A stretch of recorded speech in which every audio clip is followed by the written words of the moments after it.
നമ്മളുടെ ഈ ജന്മത്തിൽ സംഭവിക്കുന്ന പല കാര്യങ്ങൾക്കും പൂർവ്വജന്മവുമായിട്ട് ഒരു ബന്ധമുണ്ട് എന്നുള്ളത് ഒരു സത്യമാണ്. ആത്മീയമായി പോകുന്ന ഏതൊരാളും വിശ്വസിക്കുന്ന ഒരു കാര്യവുമാണ്. അതിനെ കൂടുതൽ ആഴത്തിൽ നമ്മൾക്ക് മനസ്സിലാക്കി തരുന്നത്, അല്ലെങ്കിൽ അങ്ങനെ ഒരു കാര്യമുണ്ട് എന്ന് ഉറപ്പിച്ച് നമ്മൾക്ക് പറയാൻ സാധിക്കുന്നത്, ഭഗവത്ഗീതയിൽ കൃഷ്ണ ഭഗവാൻ തന്നെ 6-ാം അധ്യായത്തിൽ 43-ാം ശ്ലോകത്തിൽ അർജുനനോട് പറയുന്ന കാര്യങ്ങളാണ്. എന്തൊക്കെ അറിവ് നമ്മൾക്ക് ഈ ജന്മത്തിൽ കിട്ടിയിട്ടുണ്ടോ, അല്ലെങ്കിൽ എന്തൊക്കെ അനുഭവങ്ങൾ നമ്മൾക്കുണ്ടോ, ഇതെല്ലാം കഴിഞ്ഞ ജന്മവുമായിട്ട് ബന്ധപ്പെട്ടതാണ്.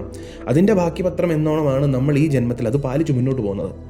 അതായത് കഴിഞ്ഞ ജന്മത്തിൽ നമ്മൾ ആരാധിച്ചിരുന്ന ദേവതമാരായിക്കൊള്ളട്ടെ, കഴിഞ്ഞ ജന്മത്തിൽ നമ്മൾക്കുണ്ടായിരുന്ന ആത്മീയമായിട്ടുള്ള അറിവായിക്കൊള്ളട്ടെ. അതായത് ചിലരുടെ ജീവിതത്തിൽ ഒരു കാര്യം അവർ ശ്രദ്ധിച്ചിട്ടുണ്ടായിരിക്കും.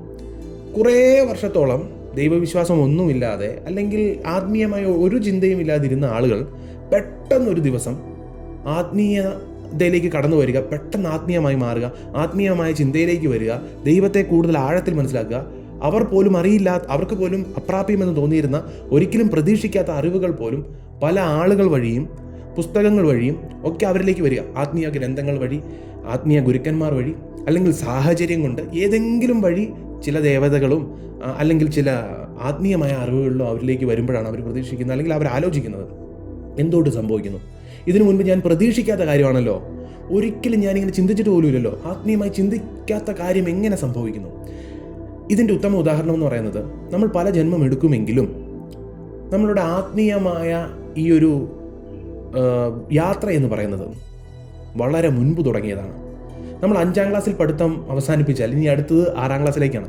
അതുപോലെ കഴിഞ്ഞ ജന്മത്തിൽ 5-ാം ക്ലാസ് വരെ നമ്മൾ പഠിച്ചു, അല്ലെങ്കിൽ ആ രീതിയിലുള്ള സാധന ചെയ്തു. കഴിഞ്ഞ ജന്മത്തിൽ നമ്മൾ അത്ര അറിവ് നേടിയെങ്കിൽ പ്രകൃതി നമ്മൾ പക്വരാകുമ്പോൾ, നമ്മളുടെ ഒരു പ്രത്യേക സ്റ്റേജ് എത്തുമ്പോൾ, നമ്മളുടെ ജീവിതത്തിൽ ഒരു പ്രത്യേക ഘട്ടം എത്തുമ്പോൾ, ഈ ഘട്ടത്തിൽ ഇവൻ ആ അറിവ് കൈമാറാമെന്ന് പ്രകൃതി വിചാരിക്കുമ്പോൾ പോയ ജന്മത്തിലെ പല കാര്യങ്ങളും നമ്മളെ തേടിയെത്തും. അതിൻ്റെ വ്യക്തമായ ഉദാഹരണമാണ് ഈ അറിവിൻ്റെ കാര്യം. പെട്ടെന്ന് എവിടെ നിന്നെങ്കിലും നമ്മൾക്ക് അറിവ് കിട്ടുക, ഒരു നിമിഷം കൊണ്ട്, ഒരു ദിവസം കൊണ്ടൊക്കെയാണ് ചിലർ ആത്മീയമായ പാതയിലേക്ക് വഴുതി വീഴുന്നത്. പല സാഹചര്യം കൊണ്ടായിരിക്കാം, പല കാരണങ്ങൾ കൊണ്ടായിരിക്കാം. എങ്കിലും നമ്മൾ എങ്ങനെയെങ്കിലുമൊക്കെ ഇവിടെ എത്തിപ്പെടുന്നുണ്ടെങ്കിൽ അത് തീർച്ചയായും പൂർവ്വജന്മ കടാക്ഷം, അല്ലെങ്കിൽ പൂർവ്വജന്മത്തിൽ നമ്മൾ ആർജിച്ച അറിവ്, ആ അറിവ് പൂർണ്ണമാക്കാനാണ് നമ്മൾ ഈ ജന്മം എടുത്തിരിക്കുന്നത്.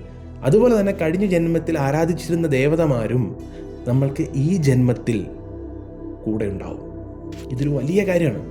ആ ദേവതമാർ നമ്മൾ ഉദ്ദേശിക്കുന്നത് പോലെ ഒരു ട്രെൻഡിനനുസരിച്ചോ, ഇപ്പോൾ ഒരുപാട് പേര് ശ്രീ ലളിതാദേവി ആരാധിക്കാറുണ്ട്. ശ്രീചക്രം എന്നുള്ളത് വളരെ ഫേമസ് ആയതുകൊണ്ട് ഒരുപാട് പേർ അതിൻ്റെ അനുഭവം കൊണ്ടും, അല്ലെങ്കിൽ ഇങ്ങനെ പബ്ലിസിറ്റി കൊണ്ടും, മൗത്ത് പബ്ലിസിറ്റി കൊണ്ടും ഒക്കെ ഒരുപാട് പേർ പറഞ്ഞു കേട്ടൊക്കെ സമ്പാദ്യം ഉണ്ടാവും. അങ്ങനെ ആ ദേവിയെക്കുറിച്ച് കേട്ട് വരാറുണ്ട്. പക്ഷേ അവർക്ക് ഫലം ലഭിക്കാതെ പോകുന്നത് അവർ ശരിക്കും ആ ദേവതയോട് ഇഷ്ടം തോന്നി വന്നല്ല. പക്ഷെ നമുക്ക് പെട്ടെന്ന് ഒരു ദേവതയോട് അഗാധമായി ഇഷ്ടം തോന്നുകയാണ്, ഒരു ദേവതയെ കാണുമ്പോഴേ ഇഷ്ടം തോന്നുകയാണ്, ഒരു ഭഗവാനെ കാണുമ്പോഴേ ഇഷ്ടം തോന്നുകയാണ്, ഈ ഭഗവാനുമായിട്ട് എനിക്ക് എന്തോ ബന്ധമുണ്ടെന്ന് തോന്നുകയാണ്. ആ ഭഗവാനെ ആരാധിക്കാൻ തുടങ്ങുകയാണ്. ആരാധിക്കുമ്പോൾ നമ്മൾ വേറൊന്നും ആഗ്രഹിക്കുന്നില്ല. ആ ദേവതയെ, ആ ഭഗവാനെ ആരാധിക്കുന്നത് തന്നെ നമുക്ക് വലിയ കാര്യമാണ്. വേറെ ഒന്നും ആ ഭഗവാനോട് ചോദിക്കാൻ പോലും തോന്നുന്നില്ല. ആ ഭഗവാൻ കൂടെ ഉണ്ടെന്ന് എപ്പോഴും തോന്നുന്നു. ചില കൃഷ്ണഭക്തരൊക്കെ ഇത് എപ്പോഴും പറയാറുണ്ട്. ഒന്നും തന്നില്ലെങ്കിലും, മുരുകഭക്തർ പറയാറുണ്ട്, ഒന്നും തന്നില്ലെങ്കിലും, ഒന്നും എനിക്ക് സംഭവിച്ചില്ലെങ്കിലും എനിക്ക് ഈ ഭഗവാനെ ഇഷ്ടമാണ്, എൻ്റെ ആരോ എന്നുള്ളൊരു തോന്നലുണ്ട്. ഇതൊക്കെയെന്ന് പറയുന്നത് നമ്മളുടെ പൂർവ്വജന്മവുമായിട്ട് ബന്ധപ്പെട്ട കാര്യമാണ്. അതുപോലെ തന്നെ ഈ ജന്മത്തിലാണെങ്കിലും നമ്മളുടെ അത് ഇഷ്ടദൈവം തന്നെയാണ് എന്ന് ഉറപ്പിച്ച് പറയാൻ സാധിക്കുന്ന ചില കാര്യങ്ങളാണ്, ചില അനുഭവങ്ങളാണ് അതൊക്കെ.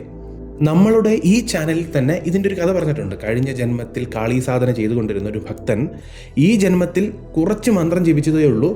എങ്കിൽ അയാൾക്ക് ഈ മന്ത്രം കൊടുത്ത ഗുരു ഒരുപാട് വർഷമായിട്ട് ജപിച്ചുകൊണ്ടിരിക്കുകയാണ്. ആ ഗുരു പോലും വർഷങ്ങളായിട്ട് ജപിച്ചിട്ട് കിട്ടാത്ത അനുഭൂതി, അല്ലെങ്കിൽ ഭഗവതിയുടെ ദർശനം എന്ന് പറയുന്നത് ഈ മന്ത്രം കിട്ടിയ ആൾ കുറച്ച് ജപിച്ചപ്പോഴേ, 1-2 ദിവസം ജപിച്ചപ്പോഴേ കിട്ടുകയാണ്. അതിന് കാരണമായിട്ട് പിന്നെ ആ ഗുരുവിന് മനസ്സിലായത് ഇയാൾ കഴിഞ്ഞ ജന്മം മുതൽ തന്നെ ദേവിയുടെ ഭക്തനായിരുന്നു. 1-2 ദിവസം കൂടി ദേവിയുടെ സാധന ചെയ്തിരുന്നെങ്കിൽ പ്രത്യക്ഷമാകുന്ന ആ ഒരു ഘട്ടത്തിലാണ് അദ്ദേഹത്തിന് പല കാരണങ്ങൾ കൊണ്ടും ശരീരം നഷ്ടപ്പെട്ടത്. എങ്കിൽ ഈ ജന്മത്തിൽ അതിൻ്റെ പൂർത്തീകരണം എന്നോണമാണ് അദ്ദേഹം ഇദ്ദേഹത്തിൻ്റെ അടുത്ത് വരുന്നതും ആ മന്ത്രം മേടിക്കുന്നതും ഒക്കെ. അപ്പോൾ ആ രീതിയിൽ നമ്മൾ പോലും അറിയാതെ പല കാര്യങ്ങളും ജീവിതത്തിൽ സംഭവിക്കുന്നുണ്ടെങ്കിൽ, നമ്മൾ പോലും അത്ഭുതപ്പെടുന്ന രീതിയിൽ പല കാര്യങ്ങളും ജീവിതത്തിൽ ഇങ്ങനെ സംഭവിക്കുന്നുണ്ടെങ്കിൽ, അതെല്ലാം എന്ന് പറയുന്നത് പൂർവ്വജന്മവുമായിട്ട് ബന്ധപ്പെട്ടതാണ്. ഇപ്പോൾ ഓം സ്വാമിയുടെ ആ പുസ്തകത്തിൽ കൊടുത്തിരുന്ന കഥയാണ് ഞാനിപ്പോൾ പറഞ്ഞത്. അങ്ങനെ ഒരുപാട്, അതൊരു എന്താ പറയുക, ഒരു എക്സാമ്പിൾ പോലെ പറഞ്ഞു തരുന്ന കഥയാണ്. എങ്ങനെയാണ് ഈ ലോകം, അല്ലെങ്കിൽ ഈ പ്രകൃതി നമ്മൾക്ക് വേണ്ടി പ്രവർത്തിക്കുന്നത്, പ്രപഞ്ചം പ്രവർത്തിക്കുന്ന രീതിയെക്കുറിച്ച് നമുക്ക് മനസ്സിലാക്കാനാണ്. ഒരു കാര്യവും, നമ്മൾ ഒരാളോട് ചെയ്ത ദ്രോഹവും നന്മയും നമ്മൾ ചെയ്ത സാധനയും നമ്മളുടെ അറിവും ഒന്നും പ്രകൃതി മറക്കില്ല. അതിൻ്റെ എല്ലാം ബാക്കി പത്രമായി നമ്മൾക്ക് ഓരോന്നിങ്ങനെ കിട്ടിക്കൊണ്ടിരിക്കും. അതുപോലെയാണ് നമ്മൾ ആരാധിച്ചിരുന്ന ഭഗവാനോ ഭഗവതിയോ ഒക്കെ. നമ്മൾ ജനിച്ച അന്നു മുതൽ തന്നെ ആ ഭഗവാന്റെയും ഭഗവതിയുടെയും സംരക്ഷണം നമ്മൾക്കുണ്ട്. ചിലപ്പോൾ 30-ാമത്തെ വയസ്സിലായിരിക്കും നമ്മൾക്കത് മനസ്സിലാകുന്നത്, 40-ാമത്തെ വയസ്സിലായിരിക്കും അത് അല്ലെങ്കിൽ ആ ഭഗവാനെ തിരിച്ചറിയുന്നത്. അതിനു മുൻപ് കേട്ടിട്ട് പോലും ഉണ്ടായിരിക്കില്ല. അറിഞ്ഞപ്പോൾ തൊട്ട് അഗാധമായ സ്നേഹം ഉണ്ടാകുകയാണ്, അഗാധമായ ഭക്തി ഉണ്ടാകുകയാണ്. ആ ഭഗവാനെ ഒരു നിമിഷം കാണാനായിട്ട് മനസ്സ് തുടിക്കുകയാണ്. ജീവിതത്തിൻ്റെ ഒരു ഭാഗമായിട്ട് നമ്മളുടെ അച്ഛനായിട്ടോ അമ്മയായിട്ടൊക്കെ ഉള്ള അതേ ബന്ധത്തിൽ നമ്മളുടെ ആരോ ആണ്, നമ്മളുടെ ഒരു സുഹൃത്താണ്, അല്ലെങ്കിൽ ആരോ പോലെ ആ ദേവൻ എപ്പോഴും നമ്മളുടെ ഒപ്പമുണ്ട് എന്നുള്ളൊരു വിശ്വാസം ഉണ്ടാകുകയാണെങ്കിൽ, ഇതൊക്കെ എന്ന് പറയുന്നത് ഒരു പൂർവ്വജന്മ ബന്ധവുമായി കിടക്കുന്ന ചില കാര്യങ്ങളാണ്. നമ്മൾ ചിലപ്പോൾ ചിലരുടെ കാര്യത്തിൽ പറയാറുണ്ട്, ചിലർ ആദ്യം ഒരു ദേവതയെ ആരാധിച്ചു കഴിഞ്ഞ് പിന്നീട് അവർ ജാതകം നോക്കുമ്പോഴും അവരുടെ ചാർട്ട് നോക്കുമ്പോഴും കൃത്യം ആ ചാർട്ട് പ്രകാരം അവർ ആരാധിച്ചു കൊണ്ടിരിക്കുന്ന അതേ ദേവനെയാണ് ഈ ചാർട്ടും കാട്ടിക്കൊടുക്കുന്നത്. ഇന്ന ദേവൻ തന്നെയാണ് നിങ്ങളുടെ ചാർട്ട് പ്രകാരം ആരാധിക്കേണ്ടത് എന്ന് അവർക്ക് മനസ്സിലാകുന്നത്.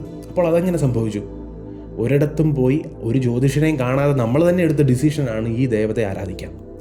പിന്നീട് നമ്മൾ നോക്കുമ്പോൾ ആ ഭഗവാൻ തന്നെ നമ്മൾ ആരാധിച്ചുകൊണ്ടിരിക്കുന്ന അതേ ഭഗവാനെ തന്നെ. ഇതാണ് പറയുന്നത് പൂർവ്വജന്മമായിട്ടുള്ള ബന്ധമാണെന്ന്. നമ്മൾ ഈ ജന്മം എടുക്കുമ്പോൾ തന്നെ ഇതെല്ലാം എഴുതി വെച്ചിട്ടുണ്ട്. ആരെ ആരാധിക്കണം, എങ്ങനെ ആരാധിക്കണം, ഇതൊക്കെ പൂർവ്വജന്മമായിട്ട്. ഞാൻ പറയുന്നത് ആത്മീയമായി പോകുന്നവർക്ക് വിശ്വസിക്കാമെങ്കിൽ വിശ്വസിക്കാം, അല്ലെങ്കിൽ നിരസിക്കാം. അങ്ങനെ ഒരു കാര്യമാണ് ഞാൻ പറയുന്നത്. അപ്പോൾ ഏതൊരു സാധാരണക്കാരനും ഇതുപോലുള്ള കാര്യം, ഞാൻ സാധാരണക്കാരാണ്, ഇത് കേൾക്കുന്നവരെല്ലാവരും സാധാരണക്കാരാണ്.